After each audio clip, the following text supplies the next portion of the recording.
വന്നത് ഒരു ക്യാൻഡിൻ്റെ റെസിപ്പി ആയിട്ടാണ്. ഇത് എന്തുകൊണ്ടാണ് ഉണ്ടാക്കുന്നത് വെച്ചാൽ ഇത് നമ്മൾ ഇന്നലെ വീഡിയോ ഇട്ടിട്ടുണ്ടായിരുന്നു. അതിൻ്റെ തോലുകൊണ്ടാണ് ഉണ്ടാക്കുന്നത്. ആ വീഡിയോ കാണാത്തവർ ഇപ്പോൾ തന്നെ പോയി കാണാം. നമുക്ക് നേരെ വീഡിയോയിലോട്ട് നടക്കാം. ഇതിന് നമുക്ക് ആവശ്യമുള്ളത് ഉൾഭാഗമാണ്. അപ്പോൾ നമുക്ക് ഇതിൻ്റെ ഈ പുറം ഭാഗം ഒന്ന് കളഞ്ഞെടുക്കാം.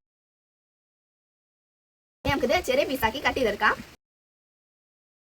അപ്പോൾ നമ്മൾ കട്ട് ചെയ്തെടുത്തിട്ടുണ്ട്. ഇനി നമുക്കിത് തിളച്ച വെള്ളത്തിലിട്ട് അതിൻ്റെ വെള്ളമൊക്കെ ഒന്ന് പിഴിഞ്ഞ് കളയണം. ഇനി നമുക്ക് ആ പരിപാടിയിലോട്ട് പോകാം.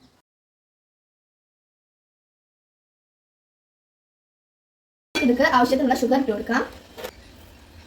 നമുക്ക് നന്നായി ഒന്ന് മെൽറ്റാക്കി എടുക്കാം. നമുക്ക് ഇതിലോട്ട് നേരത്തെ മാറ്റി വെച്ച നാരങ്ങ തോല് ഇട്ട് കൊടുക്കാം. വെള്ളമൊക്കെ വറ്റി വന്നിട്ടുണ്ട്. നമുക്കിതൊന്ന് ഡ്രൈ ആവുന്ന വരെ ഇളക്കി കൊടുക്കാം. അപ്പോൾ ഇത് നന്നായി ഡ്രൈ ആയി വന്നിട്ടുണ്ട്. നമുക്കിത് പ്ലേറ്റിലോട്ട് മാറ്റാം. അപ്പോൾ നമ്മുടെ ക്യാൻഡി ഇവിടെ റെഡി ആയിട്ടുണ്ട്. നമുക്കിതൊന്ന് ടേസ്റ്റ് ചെയ്ത് നോക്കാം.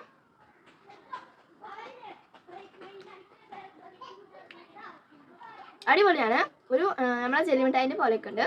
അപ്പോൾ ഇത്രയുള്ള ഇന്നത്തെ വീഡിയോ. അടുത്ത വീഡിയോ ആയിട്ട് വീണ്ടും വരാം. അതുവരേക്കും ബൈ.